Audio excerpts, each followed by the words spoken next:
Okay, let's get ready to install some Badger bumpers on this board here. So the first thing we're going to do is the front bumper completely. And the way that we do that is use the shorter brackets. The way that we determine whether they are the right or the left side is the holes should be justified a little bit closer towards the center. So if you see them like this, and you see that the hole's a little more justified to the outside, you know that's going to be wrong and it's going to be a compatibility issue when you go to install them.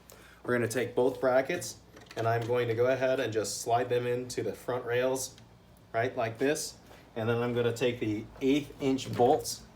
Those are the shortest bolts that come in the pack. They're the only two that come in the pack that are that short.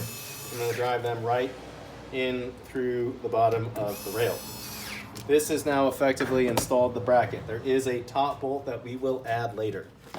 You're going to take the side of the bumper with the holes in it, that's the front bumper here, and we're going to go ahead and snap that onto the brackets, making sure that this back lip right here that's raised goes around the back little cable tray. From there, we are going to take the 1/2 inch bolts. We're going to take 4 of them and we're going to screw in the bumper here. We're going to do the front end here first. Okay. 1/2 inch bolts in the front, go in the bracket, and then we're going to use 1/2 inch bolts here by the wheel well, and voila!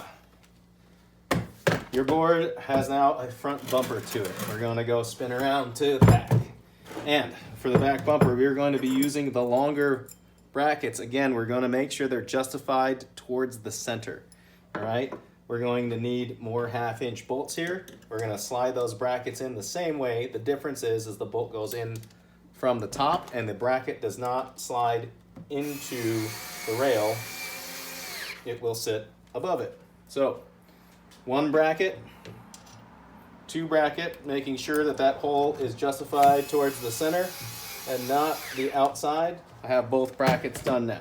I can take the rear bumper. Again, the brackets are going to go right into these grooves that are in the bumper.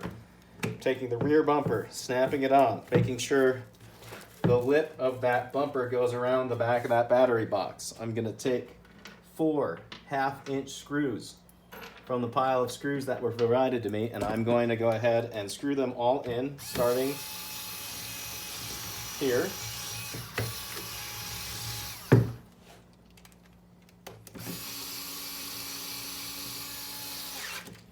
And then putting the 2 1/2 inchers by the wheel well as well.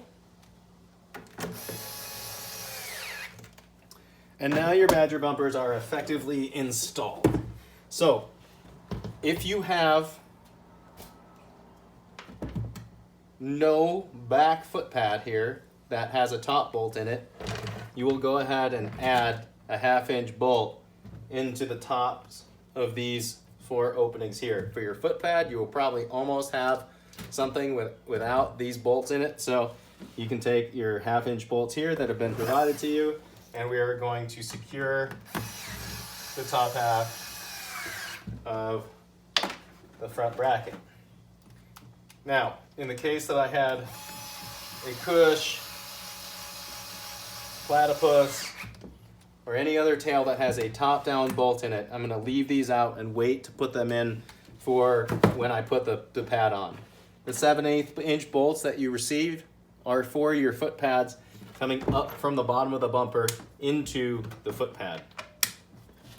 You should have those from taking off your other foot pad, but if you don't, they've been provided.